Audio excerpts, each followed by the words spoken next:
This morning, dozens of museum patrons, neighborhood advocates, and architectural enthusiasts turned up for a public hearing of the New York City Landmarks Preservation Committee (LPC) to discuss the controversial future home of the Frick collection. The meeting, which included a presentation by architect Annabelle Selldorf and public testimonials both for and against a planned renovation and update, was expected to last just 2 hours.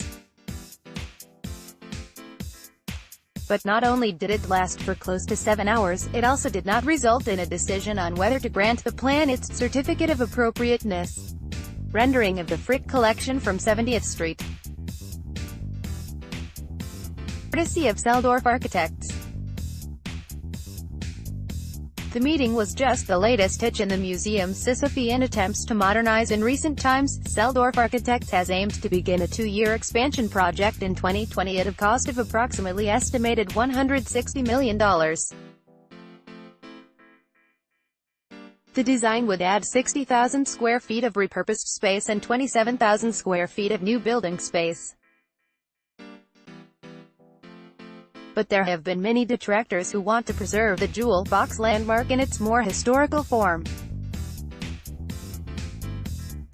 Once the mansion of steel magnate Henry Clay Frick, the building was updated some 15 years later by John Russell Pope, who converted the domicile into a public museum and added the Frick Art Reference Library.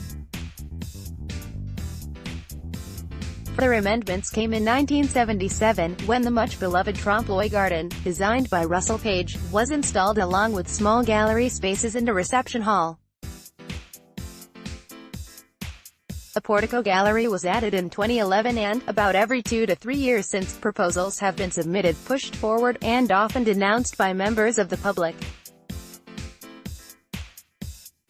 Among those who testified on Tuesday in favor of the plan were Randall Goya, who worked for Selldorf Architects as the principal architect on New York's new E-Gallery Museum before founding his eponymous firm, a representative reading a letter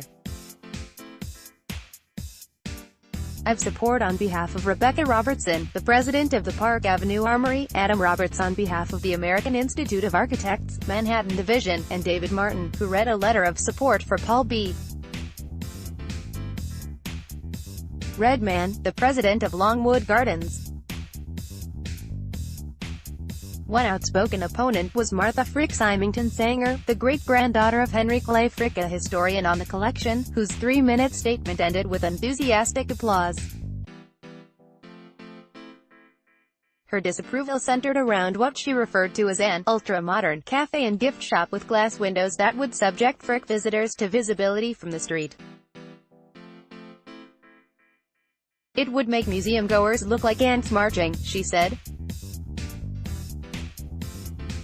Speaking of ants, she added, a cafe would open up the delicate constitution of the collection to a variety of vermin. For now, the plans remain in limbo. A representative for the Frick said that another public hearing will be scheduled for later in the summer, at which time the commissioners can pose clarifying questions to those representing the museum. Follow ArtNet News on Facebook. Want to stay ahead of the art world? Subscribe to our newsletter to get the breaking news, eye-opening interviews, and incisive critical takes that drive the conversation forward.